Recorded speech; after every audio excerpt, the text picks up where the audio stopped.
Hey y'all, you're watching Portie's Garage. Standing in the back of the Fleetwood here, about to do a little work in the trunk. Today I'm replacing the trunk pull-down motor and the powered antenna. Let's dive in and see how it's done. Gonna start with the trunk pull-down motor here. To access it, you're gonna see a couple of little trim pieces just kind of along this back fabric. Mine are falling off, but basically they go in here. Pop a flathead screwdriver, pull them off, and then we're just gonna wrestle this up and over the latch. Bam, now we've got access to our motor. And for those of you with a skilled eye, you'll realize something's missing here. It's supposed to look like this, but apparently someone who had it before me just went T-Rex on it and tore it apart. So let's dive in, start making it happen. First thing I'm gonna do is test the new motor to make sure it works. So since more or less all of this motor is missing, I don't have anything to unplug, but this would normally plug in somewhere around here. So you've got our new motor. I'm gonna go ahead and plug it in. And now we're gonna test it. So the way the trunk pull down motor works is we actually have a switch up here that when it contacts this, it tells it to say, hey, let's go ahead and start pulling down. So if I press this latch should move. Oh yeah. We're in business now. Looks like everything's working. Let's get the old one ripped out and the new one put in. It's looking like it's installed by 1, 2, 3 little bolts, and my T27 torque socket fit those pretty well. So let's get this out.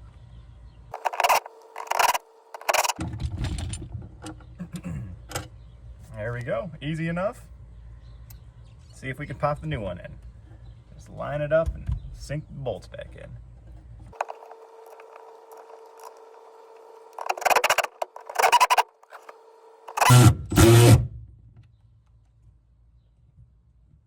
All right, feels pretty solid. Let's test her out. Here's the moment of truth.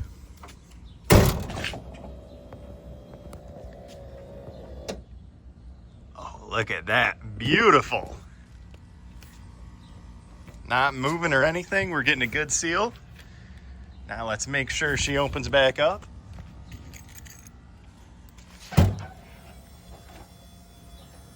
And there it is extending. Look at that. Wow, that was super easy.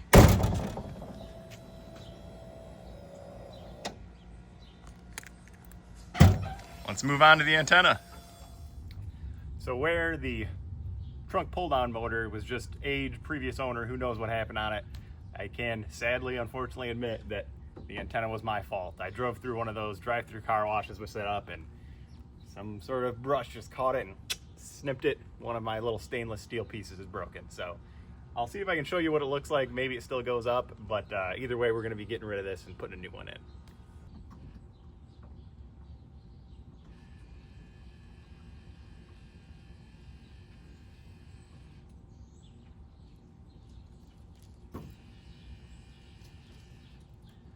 Wah, wah, wah. Busted, we'll get a new one in. Very similar setup as the trunk pull-down motor. We just got some carpet and a couple of tabs we got free. So first thing we're gonna do is unplug it. The power comes from right up here, just a little plug with a push tab. Push it, pull it out, just like that. And then we're also gonna want to unplug the antenna signal from it. So that'll be right here. Just pop it apart easy. Now it looks like we've got 2 bolts down here, and I did pre-measure them as 10 millimeter. Make sure we're going reverse. These 2 guys. 1 and 2. Now the last piece is get the antenna out of the car. Gonna want to take some needle nose pliers. Let me zoom you in here. Basically, there are 4 little cutouts on this antenna trim piece. I try and grab them and spin it out. It looks like it's already kind of spinning. So let me set you down and I'll get that off.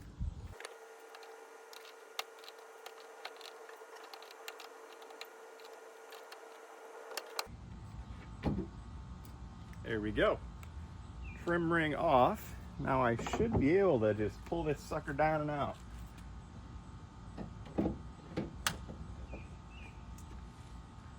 Voila. Let's see how this compares to the new one. So here's comparison. Factory one is quite a bit larger, but this should do the trick. It's got all the same mechanisms.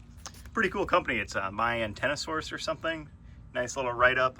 Wisconsin, American-made company. Always glad to see it. Got some new hardware. Got some new trim stuff. Some wiring.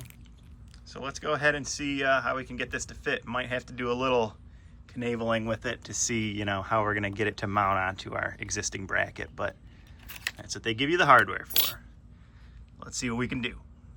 Gonna start by taking the new nut off of the new antenna here.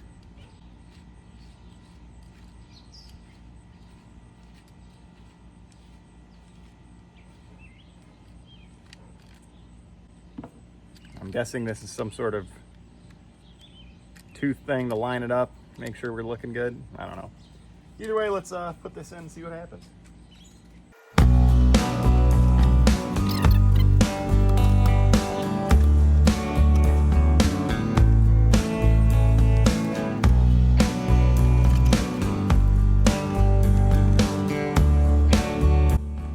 Okay, that's held in place for now.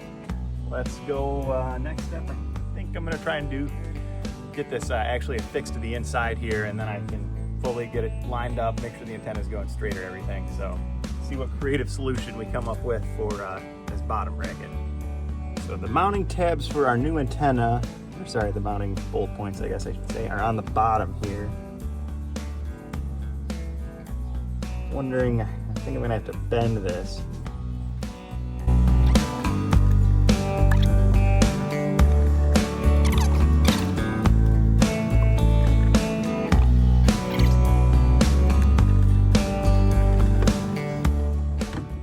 Okay, let's try tightening our bolts.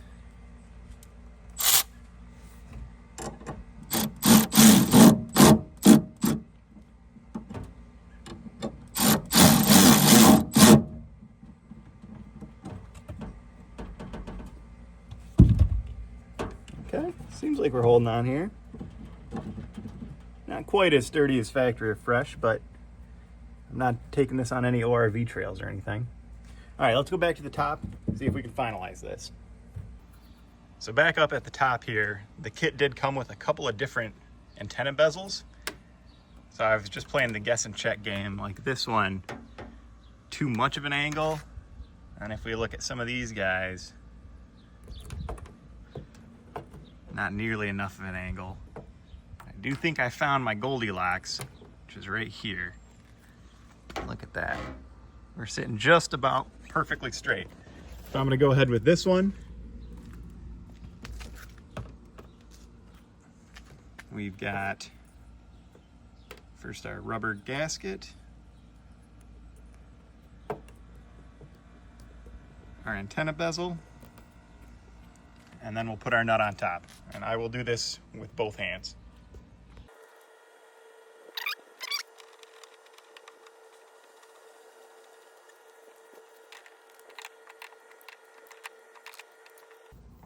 All right, looking good. We're sitting nice and fresh. Right there. I think I might do a quick little water test on it, and then we'll move on to wiring. We've got our black, green, and red. Factory has black, green, and orange. I'm gonna hope that orange means red in this case. Either way, it came with some little connectors here, none of which seem to want to work here. And they did provide me with some little quick connects, you know, you just slide the wire in, put the other one in, and clamp this shut. But I don't want to go endangering my factory wiring harness. I want to keep this as one piece as possible. So what I opted to do is take some spades here, snip them, and then I'll be able to plug them into my harness. Basically all I need to do is remove the ends and then crimp this on. And then should be good to go. Plug it in, we'll get the antenna piece plugged in, and then we'll see what happens.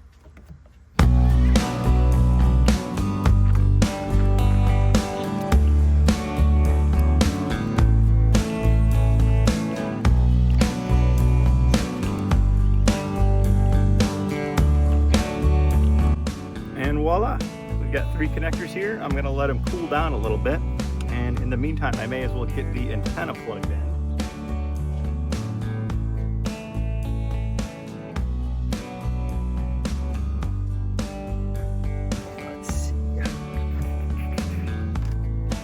Here is our antenna cable. They did give me, it's like a female to female adapter, but it looks like I've got a female right here and it came with a male end. So I'm just gonna try plugging it in and see what happens. Doesn't want to plug in. Well, that's unfortunate. So the factory plug is something more like this. I've got this. Substantially bigger. Might have to do some finagling here. We start by taking this off, this whole assembly, and then see what we're working with.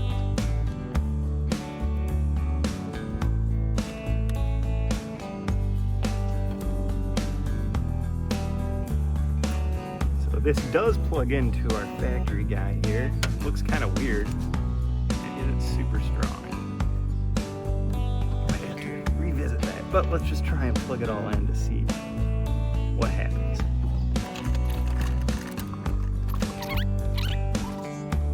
All right, moment of truth. Let's see what happens. I'm gonna go turn the key to accessory mode.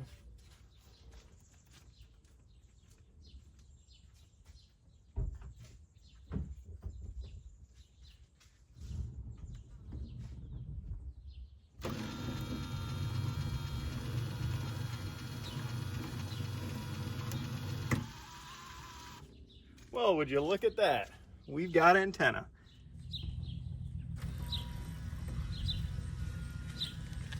And there you go. All of our peak 1994 trunk technology is back exactly how it should be. Our power antenna is working and our power trunk closure working like a charm. Hey, that'll be it for today. I'll get back and do a little bit of cleaning up, but man, it is muggy out here and I need a break in the air conditioning. So, if you like this kind of stuff, hit us with a like, subscribe, we'd really appreciate it, and thanks for watching.